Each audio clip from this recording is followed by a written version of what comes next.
কি অবস্থা সবার? অনেক দিন পর ভিডিও করতেছি। আসলে অলমোস্ট 7 দিন ধরে অসুস্থ অনেক। সো ওইটার কারণে আমার ভিডিও করা হয় না, ওইরকম ইচ্ছাও করে না ভিডিও করতে। সো সব মিলে আর কি ওইরকম এনার্জি পাই নাই, তো সো এরকম ভিডিওটাও করা হয় নাই। সো যেটা নিয়ে আমি কথা বলতে চাইতেছিলাম, সো আসলে সামটাইমস আমরা আসলে রিয়েলাইজ করি না যে সুস্থ থাকাটা যে কত বড় ব্লেসিং। তো একটা মানুষ যখন সুস্থ থাকে তখন এটার মর্মটা বুঝে না, যখন এরকম অসুস্থ হয়। আমি এরকম আগেও যখন অসুস্থ হইতাম তখন অনেক রিয়েলাইজ করতাম ব্যাপারটা। তো সেই জন্য আজকে ভিডিও করে ব্যাপারটা শেয়ার করা। তার মধ্যে যেমন আমরা বলি যে খেলা অনেক গ্রেট একটা লাইফ লেভেলার। যেরকম আমরা আকাশে উঠে গেলে একটা টিম বা একটা পার্সোনাল আকাশে উঠে গেলে আবার আকাশ থেকে নেমে যায়, আবার ভালো খেলে খেলে প্র্যাকটিস করে করে আবার উপরে ওঠে। তো যেমন মানুষের জীবনটাও একটা গ্রেট লেভেলার।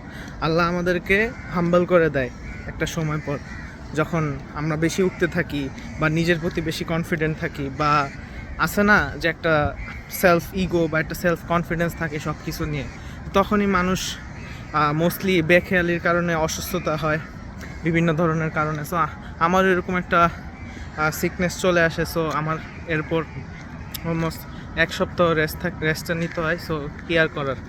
সো আমাদের সেই কারণেই উচিত আল্লাহর কাছে লাখ লাখ শুকরিয়া করা, আমরা যে সবসময় হেলদি থাকতে পারি এটার জন্য, অ্যান্ড অলওয়েজ যেন হেলদি থাকি সেটার জন্য অলওয়েজ দোয়া করা উচিত। সো ব্যাপারটা হচ্ছে খুবই ঠুনকো, বাট যখন চিন্তা করা হয় সেটা অনেক বড় একটা ব্যাপার। আমরা অনেক সময় এইসব ছোটোখাটো জিনিস নিয়ে শুকরিয়া আদায় করতে চাই না।